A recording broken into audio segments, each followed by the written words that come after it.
Karibuni sana jamani kwenye kipindi chetu. Asante. Dada Lydia, Johari na dada Rita, karibuni. Asante sana. Ya katikati yetu naona nyinyi wawili ndio mmekuja kutafuta kazi. Ndiyo. Dada Lydia na Johari, lakini dada Rita yeye amemaliza mkataba. Ndiyo. Ya, tuanze na wewe mwenyeji wetu. Dada Rita, habari za huko? Ni nzuri. Hongera sana. Asante. Ulipangiwa kazi wapi? Nipangiwa kazi hapa Dar es Salaam. Hapa Dar es Salaam. Ndiyo. Daraja gani? Smart dada. Ambayo ile smart ulikuwa unalipwa shilingi ngapi? 200,000. 200,000. Umepata taarifa mpya? Taarifa mpya nimezipata. Nimefurahi sana. Umefurahi sana. Sana. Kwamba sasa hivi tumepandishwa mshahara. Umepandishwa Toka mshahara. 200,000, sasa hivi tutapokea 300,000. tunapokea 300,000. Ndiyo. Safi sana na umejisikia vizuri. Kwa kweli imenipa moyo kuendelea kufanya kazi kwa nguvu na bidii sana. Nimejisikia vizuri. Safi kabisa. Na wewe kwa upande wa mkataba wako baada ya kuisha, wewe na bosi wako mna mpango gani? Mpango uliopo ni kuja kurenew mkataba mwingine. Bosi yeye yuko tayari kurenew. Tayari kabisa. Okay. Kwa hiyo wewe utachukua break ama unaendelea hapo? Nitachukua break ya wiki moja tu alafu nitarudi. Wiki moja tu. Wewe kweli una njaa ya kazi. Wiki moja tu. Sawa kabisa dada Rita. Na ulipokuja hapa kutafuta kazi, lengo lako kubwa lilikuwa ni nini, dada Rita? Sawa. Lengo langu kubwa ilikuwa ni kujenga frame kwenye kiwanja ambacho nacho. Wow. Ili kuweka mashine kwa ajili ya kupokea kufundisha watu wanaotaka kujifunza kushona nguo. Okay. Hilo ndio lilikuwa lengo langu. Na nashukuru Mungu sikufikia malengo sana, lakini kwa 50% nimeweza kufanikisha. Nimejenga frame yangu imeshaisha. Kwa hiyo sasa hivi natafuta tena pesa ya kuweza kununua mashine tu kwa ajili ya kuendelea na malengo yangu. Wow. Ndiyo. Kwa hiyo umefikia 50% ya lengo ulikuwa nalo. 50%, hiyo ni hatua kubwa sana dada Rita. Ni kubwa mno. Ni hatua kubwa sana. Alafu umekuja huku ukakuta tena habari njema. Na mshahara umepanda. Na sasa na nyie msituangushe. Hapana, msituangushe. Msituangushe eneo la kwanza kufanya kazi vizuri kwa mabosi wenu. Mimi nina uhakika ungefanya kazi vibaya bosi wako asingetaka kurenew mkataba. Kabisa. Lakini kwa kuwa ulifanya kazi vizuri ndio maana bosi amevutiwa kutaka kuendelea na wewe. Na tena ameambiwa mshahara umepanda, lakini kwake hilo sio tatizo. Ndio maana huwa nawaambia wadada, huu ni ushahidi kwa wadada wote wanaonisikiliza. Utakapofanya kazi za bosi wako vile anavyotaka yeye, hela atakulipa tu. Yaani hela atakulipa, hela hazinaga shida. Shida ni wadada ambao wanakuwa wanataka hela na mabosi wanaona mbona huyu afanye majukumu ambayo hii hela anayoitaka inaendana. Si unaelewa? Kwa hiyo nataka tu nikazie kwamba tunapowaambia wadada, kwanza tunawaelekeza. Si tuna mafundisho mengi sana. Ukisikiliza content zetu tunaelekeza vitu vingi sana wadada. Sasa wadada wenye akili kama nyie wajanja mnaojielewa mnazingatia, na ndio maana mnapata hizo promotion na mabosi wenu wanataka kuendelea na nyinyi.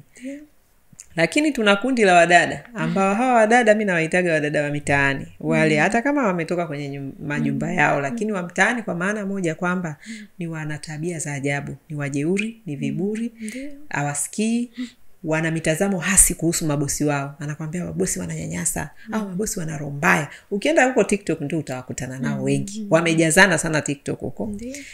Kwamba hawa sasa ndio watasababisha mabosi labda wasione haja ya kuongeza wadada mishahara, sababu wanapoangalia vile kwamba wadada wenyewe kama hivi ndivyo wanavyotuangalia.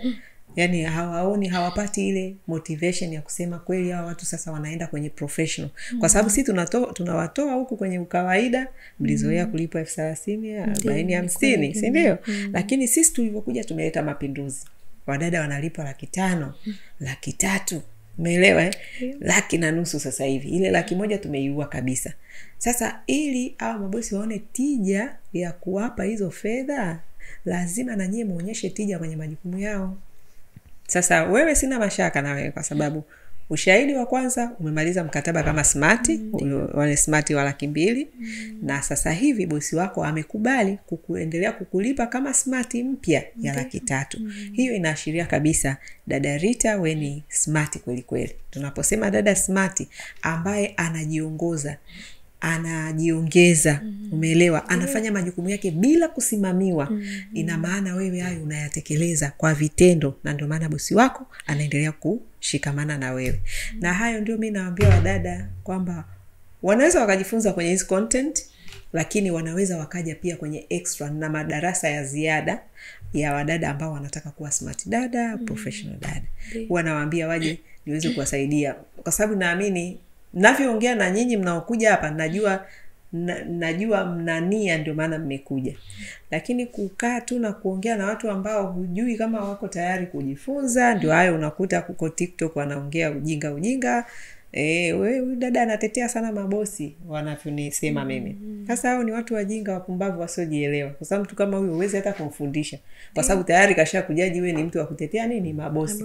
Asichokijua, mimi namfundisha namna ya kuwa dada anayelipwa vizuri, na msaidia atoke kwenye dada wa kulipwa 30,050 awe dada wa kulipwa 500,000. Sasa hataki anajumlisha tu kwamba huyu mtangazaji anatetea sana mabosi. Mimi nitatetea mabosi, lakini kwa lengo pia wao wapate huduma. Wanalipa ili wapate huduma bora.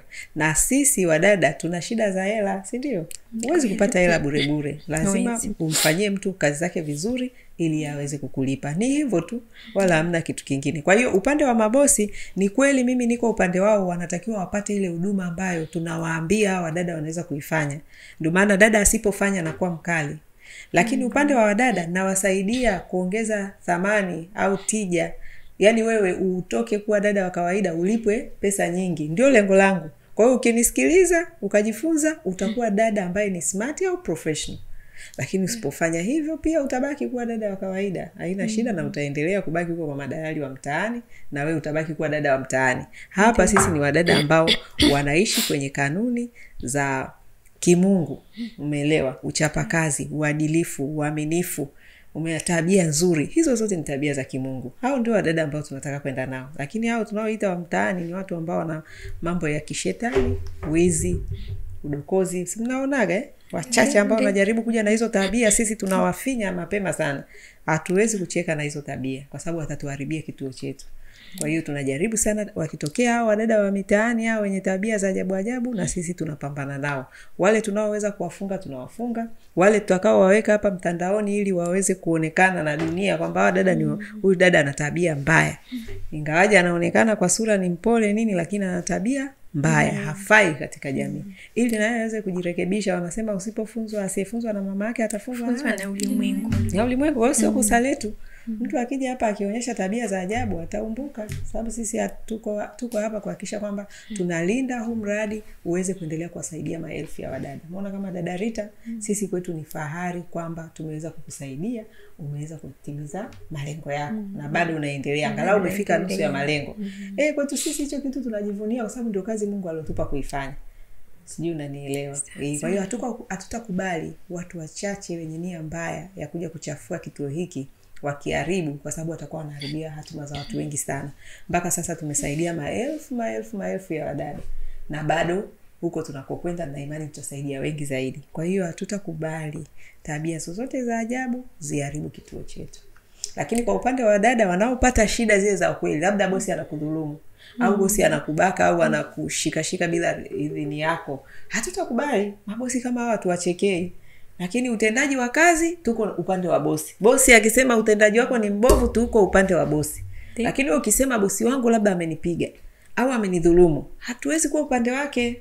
Kwa hiyo kuna vitu vya haki lakini wajibu.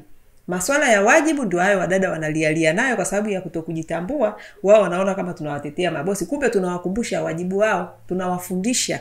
Wengine sio tu kuwakumbusha, ni kuwafundisha, maana hawajui kama wanatakiwa kuwajibika.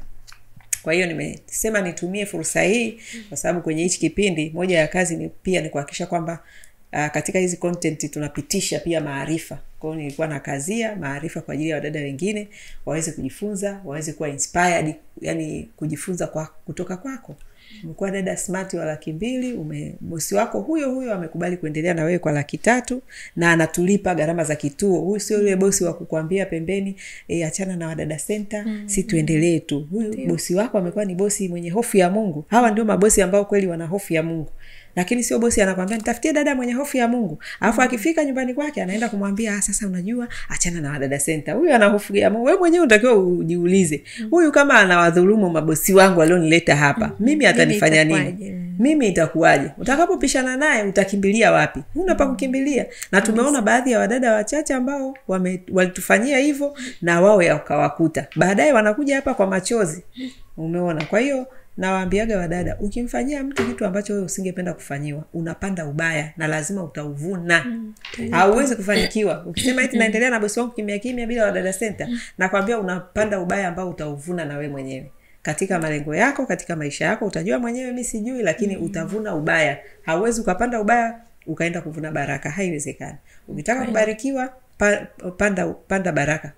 Manake fanya wema kwa wenzako. Mkataba umeisha, mwambie bosi wangu pale uliponirudisha twende tukachukue mkataba mwingine. Hizo ni baraka.